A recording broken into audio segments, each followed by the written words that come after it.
Hai, ketemu lagi dengan saya Mike di channel The Maclean. Kali ini kita akan bahas satu video thriller dengan judul I Care a Lot. Film bercerita tentang Marla Grayson, titisan Pai Suchen si ular putih.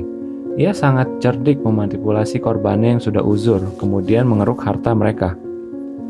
Satu kali ia melancarkan aksinya pada seorang nenek yang ternyata bukan sembarang nenek. Keluarganya adalah sindikat kriminal dunia. Apakah kali ini ia kena batunya? Sebelum kita mulai, subscribe, like, dan nyalakan notifikasi channel ini biar nggak ketinggalan video terbaru ya. Hati-hati spoiler bagi yang belum nonton.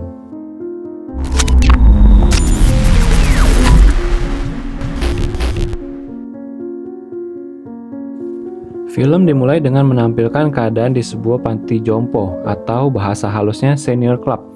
Di tempat itu, semua orang baik pasien maupun perawat terlihat nyaman dan bahagia setelah pada nontonin video-video di Maclean.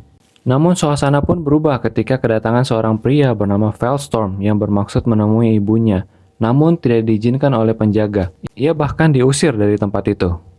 Felstorm yang tidak terima memaksa masuk dengan memecahkan kaca. Di persidangan, Felstorm tampak menceritakan kasusnya secara emosional. Ia menuduh Marla telah memasukkan paksa ibunya ke senior club, bahkan telah menjual rumah, mobil, dan aset lain tanpa persetujuannya. Di lain sisi, Marla sudah terbiasa menghadapi persidangan seperti ini. Orang-orang dalam persidangan mengenal Marla sebagai seorang penolong bagi orang-orang tua yang terlantar. Marla menegaskan, zaman sekarang ini banyak anak yang tidak mengurus orang tuanya dengan baik. Mereka hanya dibiarkan begitu saja hingga mati kelaparan. Begitulah keadaan Ibu Felstorm menurut Marla, sehingga ia terpaksa mengambil alih hak perwalian. Sedangkan penjualan atas rumah dan aset lainnya dibutuhkan untuk membayar segala pengeluaran selama dirawat di senior club. Tentu saja hasil persidangan sudah jelas. Marla mendapatkan hak wali atas Ibu Felstorm, sehingga Marla dapat melakukan apa saja yang diperlukan. Di luar pengadilan, saat Marla hendak pulang, ia didatangi oleh Felstorm yang terlihat marah. Tidak terima dengan hasil persidangan itu, Felstorm berteriak memaki-maki Marla, bahkan mengancam suatu hari akan membunuh Marla. Tapi wanita itu tidak ambil pusing dengan ancaman Felstorm. Malahan dia dengan santai naik mobilnya bersama dengan Fran kembali ke kantor. Fran adalah kekasih dan sekaligus tangan kanan Marla di kantor. Marla memiliki kantor yang bagus dan banyak karyawan. Hal ini menunjukkan usahanya selama ini menguntungkan. Di tembok ruangannya terlihat banyak foto orang tua yang sepertinya telah menjadi korban. Tak lama Marla mendapat telepon dari Sam yang adalah manajer senior club. Sam bercerita bahwa salah satu pasiennya bernama Alan telah meninggal. Berita ini ternyata cukup mengecewakan Marla karena ia berharap masih dapat mengeruk harta orang tua itu paling tidak selama beberapa tahun lagi. Marla menyadari ruangan yang dipakai si Alan sekarang kosong, artinya dia perlu mencari gantinya. Marla kemudian mengajak Fran kembali bergegas ke rumah sakit. Di sana mereka bertemu dengan dokter bernama Karen, yang selama ini adalah sumber informasi apabila ada orang tua yang dapat dijadikan target. Karen mengatakan ada satu orang yang menurutnya adalah target empuk dan bisa sangat menguntungkan Marla. Namun, kali ini Karen meminta bonus, pembagian hasil yang lebih besar daripada biasanya. Setelah deal, Karen menunjukkan file pasien bernama Jennifer Peterson, seorang nenek dengan gejala demensia, tidak memiliki suami maupun anak. Sungguh target yang menarik, pikir Marla, karena tidak ada keluarga yang akan merasakannya seperti Felstorm. Fran lalu mencari tahu segala hal mengenai Jennifer, dan didapatinya kalau Jennifer adalah pensiunan yang memiliki banyak uang dan tinggal sendiri. Hal ini terlihat dari rumah besar dan mobil mahal yang terdaftar atas nama Jennifer. Akhirnya mereka yakin menjadikan Jennifer klien mereka. Di dalam persidangan, Marla memaparkan isi dokumennya dengan cepat dan meminta hak atas Jennifer. Uniknya, hakim itu adalah hakim yang sama dalam persidangan Felstorm, dan tanpa panjang lebar, permintaan Marla pun dikabulkan. Satu pagi yang cerah, Jennifer terlihat sedang minum teh sendirian di rumahnya. Selang beberapa saat, terlihat Marla di depan pintu rumahnya mengetuk, yang kemudian menjelaskan bahwa atas perintah pengadilan memberi kuasa Marla untuk menjadi wali dari Jennifer. Karena ia sudah tua, tidak sanggup mengurus dirinya sendiri lagi. Namun karena Jennifer tidak begitu paham apa isi surat dari pengadilan dan perkataan Marla yang terdengar meyakinkan, ia pun terbujuk untuk menandatangani dokumen dan pergi dari rumahnya. keputusan yang benar-benar keliru. Begitu tiba di Senior Club, Jennifer disambut dengan senyuman oleh Sam di depan pintu. Di dalam pun para perawat tampak bahagia seperti sedang menyambut tumpukan uang. Marla pun meyakinkan Jennifer semua akan baik-baik saja. Para perawat akan mengurusnya dengan baik. Marla lalu meminta akses handphone Jennifer sebelum diambilnya kemudian. Sayonara Jennifer. Tanpa berlama-lama, Marla dan Fran meluncur ke rumah Jennifer. Mereka menjual semua perabot, mengambil barang berharga dan melelang barang-barang antik, serta mulai menjual rumah itu. Pada saat menggeledah, ada satu kunci yang terlihat berbeda. Kunci itu ditemukan Marla di bawah laci meja. Kunci yang akan merubah hidup Marla. Di tempat lain, Jennifer mulai tampak kebingungan dengan perlakuan para perawat di Senior Club. Ia tidak diperbolehkan menelpon ataupun keluar dari tempat itu. Mereka mulai tidak kooperatif. Ia disuntik obat penenang dan bermacam-macam obat lainnya. Bermodalkan dokumen perwalian, Marla mendatangi bank dan berhasil mengakses ke kotak deposito Jennifer. Marla menemukan banyak barang berharga di dalam kotak tersebut. Namun yang menjadi pusat perhatiannya adalah kantong di dalam sebuah buku yang berisi berlian dalam jumlah banyak. Dengan cepat, ia memutar otak memikirkan berbagai kemungkinan. Sementara itu di depan rumah Jennifer yang sedang direnovasi, ada sebuah taksi berwarna kuning yang mampir. Supirnya bernama Alex tampak kebingungan kalau rumah itu mau dijual. Ia berusaha mencari tahu, namun langsung meninggalkan lokasi ketika tidak mendapatkan informasi dari Fran. Di tempat lain di kota itu, ada seorang bernama Roman Lunyov, adik dari Cersei Lannister, terlihat membeli beberapa kue. Kemudian pergi dengan menggunakan mobil besar dan mewah, dan ditemani oleh pengawal. Kelihatannya seperti orang penting. Tempat yang dituju adalah sebuah tempat parkir. Di sana ia menunggu kedatangan Alexi yang seharusnya datang bersama dengan Jennifer. Setelah diceritakan Alexi bahwa Jennifer sudah tidak ada di rumah saat ia datang, malah rumah itu pun statusnya mau dijual. Roman tampak kesal, lalu menodongkan senjata dan memerintahkan Alexi untuk menyelidiki lebih lanjut. Tak butuh waktu lama bagi Alexi untuk menemukan kalau Jennifer kini berada di Senior Club, dan bahwa semua itu bisa terjadi karena ulah Marla yang kini bertindak sebagai walinya. Roman kini mulai menaruh perhatian pada Marla.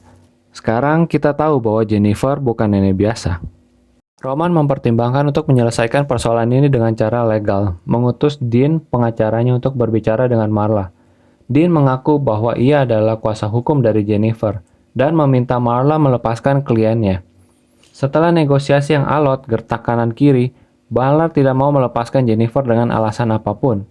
Ia bahkan tidak bergeming walau ditawari uang $300.000.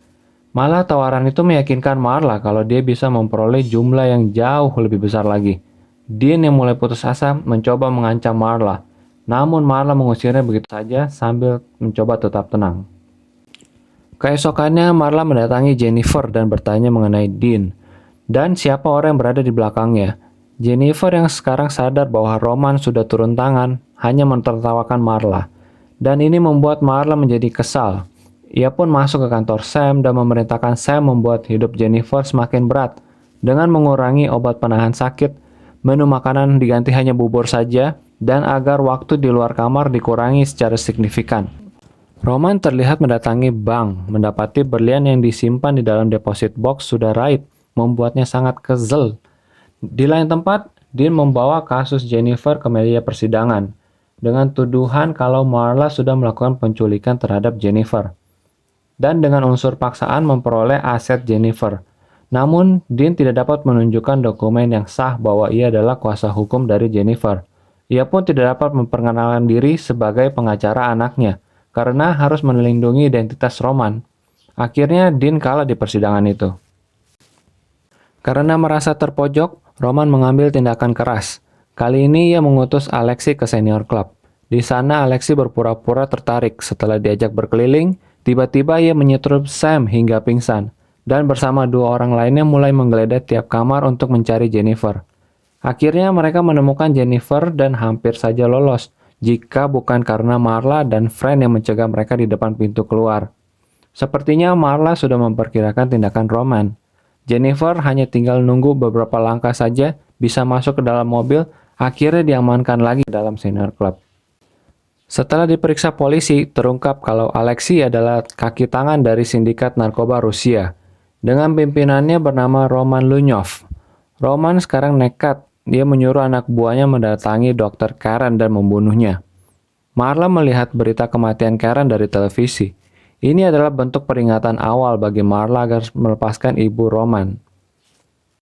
Hal ini membuat Marla waspada kalau sekarang nyawanya benar-benar terancam. Ia pun bergegas mengumpulkan barang-barangnya dan bersiap untuk kabur bersama Fran. Namun di saat terakhir, Marla masih mempunyai ide untuk membuat hidup Jennifer menjadi lebih berat lagi. Ia pun mendatangi Senior Club dan mengobrol berdua di halaman depan. Dengan kecerdikannya, Jennifer dipancing mencekik Marla dari belakang, seperti yang direncanakan Marla yang sudah mengetahui posisi CCTV. Ia pun sekarang puas karena Jennifer ditempatkan di rumah sakit jiwa, dan kemungkinan semakin kecil bisa keluar dari tempat itu. Di lain sisi, Roman juga tidak kalah cepat dalam bertindak. Anak buahnya membius Marla pada saat ia sedang bersiap. Fran yang berada di rumah pun tidak luput dari serangan anak buah Roman. Di tempat lain, Marla tersadar karena udara dingin malam hari. Di hadapannya sudah ada Roman dan beberapa anak buahnya. Roman menegaskan agar Marla melepaskan ibunya. Namun alih-alih takut, ia malah meminta 10 juta dolar sebagai syarat untuk mengeluarkan Jennifer. Permintaan itu ditanggapi Roman dengan perintah pada anak buahnya untuk menghabisi Marla. Ia pun dibius, dimasukkan ke dalam mobil, dan diberi minuman alkohol seolah-olah sedang mabuk, dan mobilnya dibiarkan terjun ke sungai. Ajaibnya, Marla bisa terbangun karena tumbukan persis saat mobil masuk ke dalam sungai dan berhasil berenang keluar.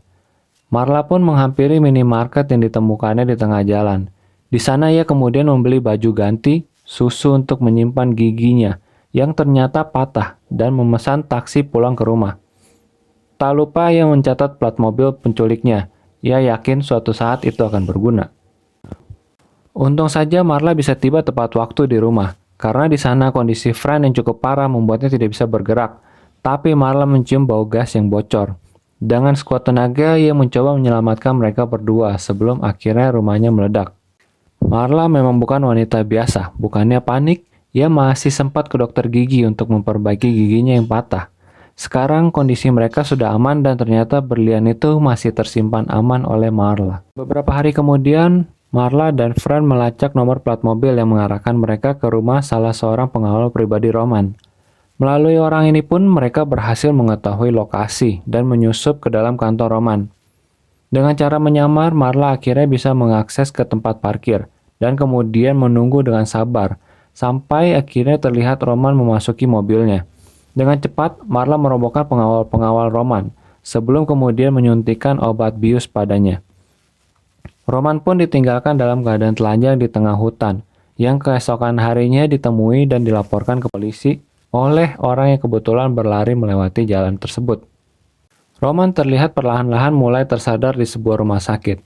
Ia didiagnosa overdosis narkoba, dan karena tidak punya keluarga lain, pemerintah memberi hak perwalian atas Roman pada Marla.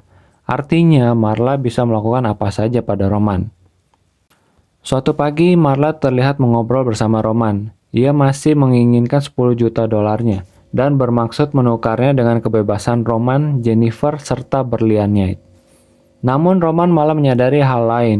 Ia malah mengajak Marla untuk menjadi rekan bisnisnya, yang kemudian disetujui oleh Marla. Kini Jennifer dan Roman sudah bebas. Mereka bahkan setuju untuk membagi berliannya. Sekarang Marla menjadi wanita yang sangat berpengaruh. Ia bukan saja memiliki rumah perawatan sendiri. Dengan pengaruh kekuasaan Roman, ia sekarang bisa melakukan apapun dan menjadi salah satu orang terkaya di dunia. Marla banyak muncul di televisi dan membagikan kiat-kiat suksesnya pada orang. Suatu hari, saat Marla selesai diwawancara, ada seorang pria memakai topi mendekatinya, yang tak lain adalah Feldstorm. Bagai badai yang tak lama kemudian ia terlihat menembak Marla. Ia menepati janjinya di awal bahwa suatu saat dia akan membunuh Marla. Jangan lupa like, subscribe, dan share ke teman-teman kalian supaya kita bisa upload semakin banyak video seperti ini. See you in the next video guys.